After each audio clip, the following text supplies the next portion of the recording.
নমস্কার, আপনাদের সবাইকে জানাই আমার নতুন ভিডিওতে ওয়েলকাম, স্বাগতম। আপনাদের সবার আশীর্বাদে একরকম আছি আমি। আজ আমার জীবনের এক নতুন কাহিনী শোনাবো। বাবাহারা মেয়েটি। বাবাহারা মেয়েটি আজ এতদিনে বলছি, আজ বাবার সেই 8 বছর হয়ে গেল।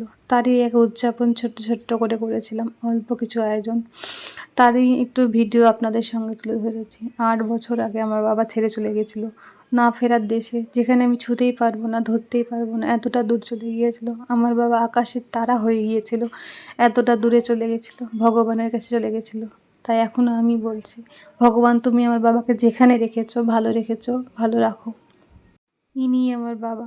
আর ঠাকুরকে বলি, তুমি যাতে আগামী দিনগুলোতে আমাদেরকে, আমার বাবাকে, আরও সবাইকে ভালো রেখো। আর তুমিও ভালো থেকো, কারণ তুমি ভালো থাকলে সবাই ভালো থাকবে। তাই ছোট্ট একটু নারায়ণ পুজো আর দুপুরবেলা একটু ভোগ গোবিন্দের সর্বদা একটু চেষ্টা করেছিলাম নিজের হাতে করার, সাফল্য পেয়েছি। জানি না কেমন হয়েছিল ভালো মন্দ, কিন্তু করার চেষ্টা করেছি একা হাতে। আর রাতের বেলা গীতা পাঠের আয়োজন করা হয়েছিল। বাবার এই দিনটাতে উদযাপন এইভাবে করতে হবে কখনো ভাবিনি।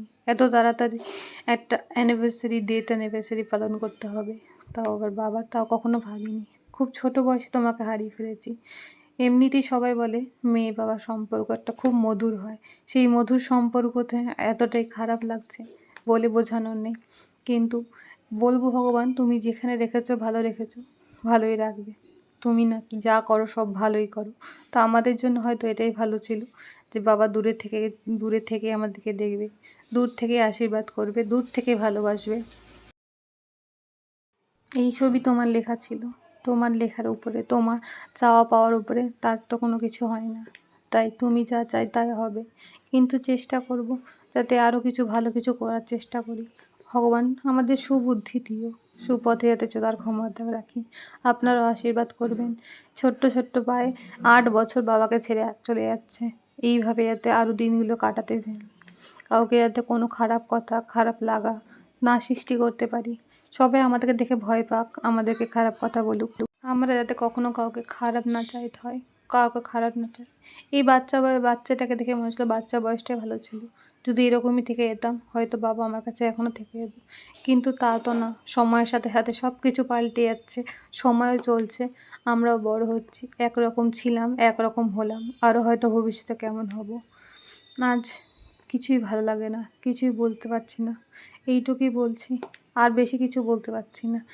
আপনারা আশীর্বাদ করবেন আমরা যাতে দুই ভাই বোন মানুষের মতো মানুষ হই, মা যাতে সবসময় সুস্থ থাকে, ভালো থাকে। আপনারা আশীর্বাদ করবেন। আর ঠাকুরকে বলি সবাইকে ভালো রাখবে, সবাইকে হ্যাপি রাখবে, সবাইকে খুশি রাখবে, তুমিও ভালো থাকবে। কখনো কাউকে কষ্ট দিও না, কষ্টের অনেক কষ্ট হয়, কষ্ট কেমন হয় তা নিজেই জানি। তাই বলি কাউকে এত কষ্ট না পেতে হয়, কিন্তু চেষ্টা করি কাউকে কষ্ট না দেওয়ার। কিন্তু এত কেউ কষ্ট দিয়ে রেখেছে সেসব ভুলতেও পারি না। হয়তো সেসব কষ্টের জন্য এখন মানুষের মতো মানুষ হয়েছি, যেটুকু আছি। Thanks you.